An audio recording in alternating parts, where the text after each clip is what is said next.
What makes a person mad, insane, or abnormal? To what extremes would the impairment of the mind push an individual away from universal boundaries of civility and normalcy? At what stage does the mind start to swing between strands of elasticized delusions until it gets tangled up in the webs of falsified realities?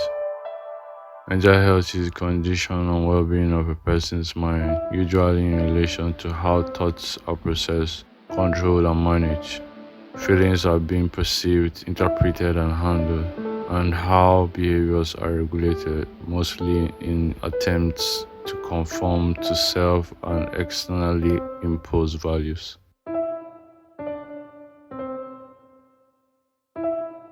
Regardless of our geographical dispensation, our cultural belief, religious practices, superstitious adoptions, and philosophical inclination, we are bound to have our experiences and how we react to them, and how it affects our behaviors, feelings, and thoughts. Certain behavioral traits, anomalies, pleasure, interests, and variety of commonalities are made manifest in different humans irrespective of the era in which consciousness exists and life is experienced. Mental health has been an issue of deliberation for a long time, going far back in centuries of early civilizations. Documentations from discussions and theories by ancient physicians and philosophers with respect to mental health has been in circulation, offering perspective of what people thought and made of mental health. A great percentage of populace of old time attributed mental illness to manifestation of evil spirits that took charge of a person's body, or as a punishment by God for sins committed by victims, therefore taking extreme and cruel methods to get rid of these ills. One of the most popular methods for treatment of mental illness was trephination, where a person's skull was drilled or cut open to allow this space to flow out. Other methods include exorcism, flogging, starvation, and a variety of cruel processes to get rid of this condition. However, great physicians Hippocrates and Plato, the philosopher, gave their own contributions about mental illness, where they said it was akin to physical illnesses and needed to be treated so, not as a superstitious condition. Hippocrates still believed in the efficiency of trephination. The Romans adopted the method of contraris contrarius to treat mental illness. The method involved applying contrasting stimuli around the physical and mental faculties to provide balance. Example is having a warm bath while drinking something cold. The journey of people's perception from the Middle Ages through the contemporary times has been a back and forth pendulum between spiritual and physical measures for the solution. Mental disorder may range from subtle symptoms of mild anxiety to extremes such as chronic paranoia, severe eating disorder, delusions, and hallucinations. Every individual experiencing these inconveniences reacts to them in a unique way. Everyone with these special triggers and different levels of coping abilities or the absence of it. In contemporary time, the causes of mental illness has been streamlined under psychological, biological, social causes. However, there is no single or generalized cause of mental illness.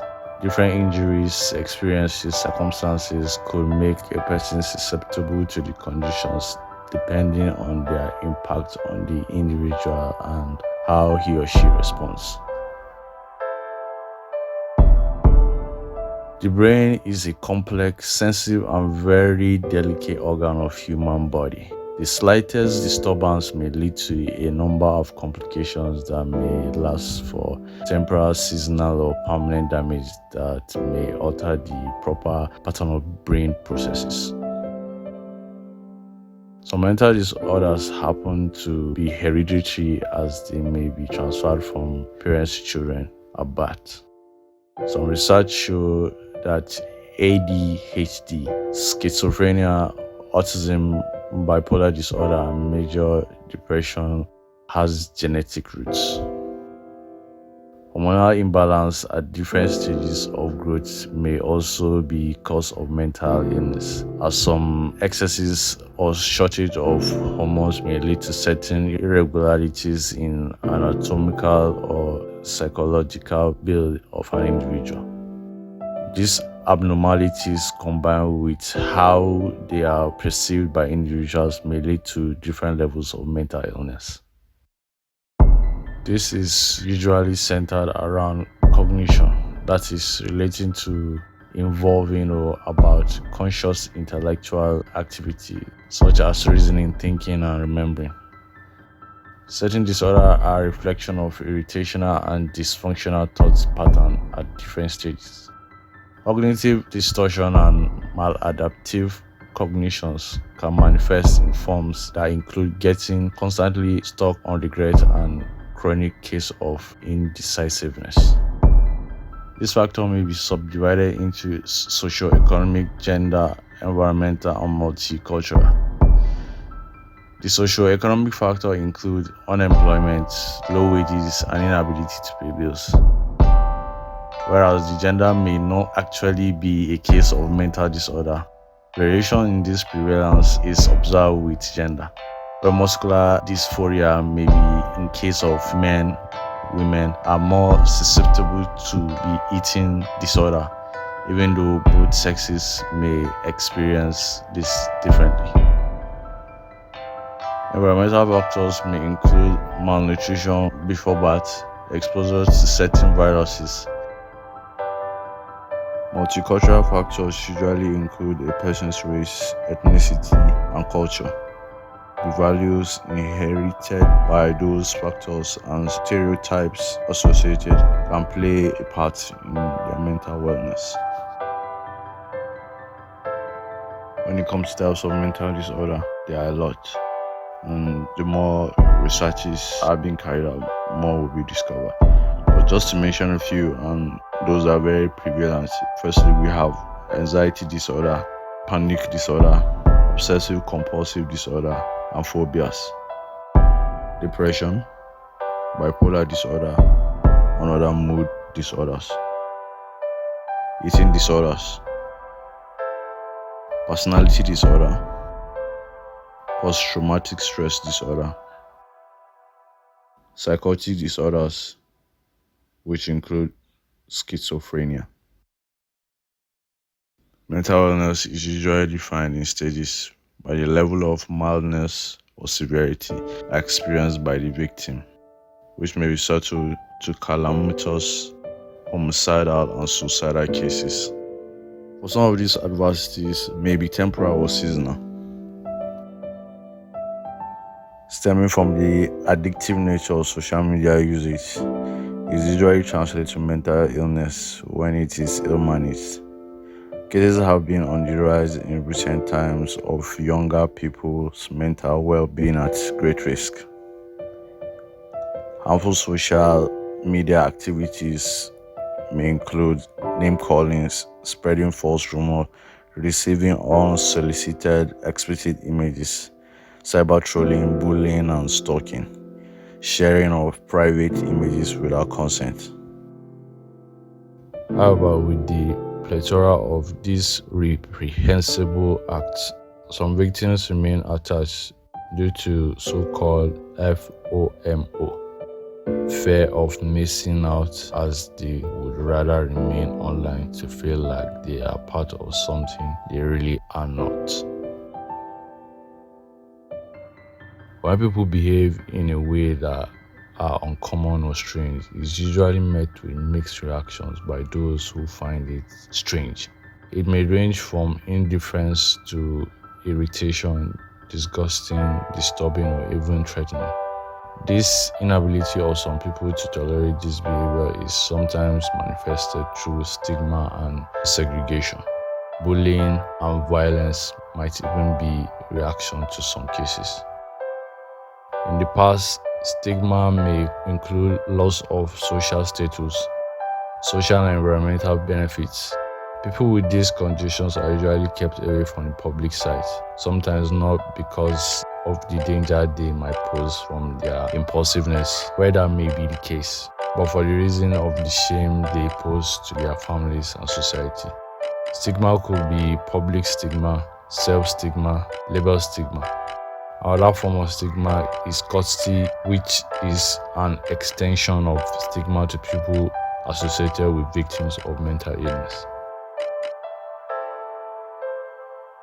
There is a fair percentage of awareness and existence of mental illness, though it may be knowledge that barely scratches through a depth that contains credibility information of conditions in its entirety. The constant challenge faced by citizens on a daily basis and how formative the routines have become over years of routines revolving around fear from insecurity, the hardship in search for daily bread and search for calmness from a high power, thereby surrendering the times in between for search of daily bread, for religious rituals and obligation does not allow much liability for people to be conscious of their mental health. On the awareness of causes of mental health, respondents on a research conducted in 2019 by API and EpiAfrique showed that most Nigerians ascribe mental disorder to drug use, brain sickness, or injuries and evil spirits. Though many believe that this condition is best treated with attention by medical professionals and controlled treatment in healthcare facilities, some still believe that conditions is best off in the hands of spiritual healers. It is reported by WHO that about 25 to 30% of Nigerians suffer from mental health, and only about 10% of this population have access to some form of mental health care, as only 3% of this budget on the health care allocation on mental health. The facilities to treat these varying modes of condition is sufficient enough to provide for the attention needed in these areas. Efficiency of existing facilities can be improved by support in sensitization for staff and financial assistance to improve environment and better equip these asylums. Usually, treatment for mental health is patient-specific, depending on the nature, causes, and severity of this disorder experienced by the patient. However, treatments are classified broadly into therapy and medication.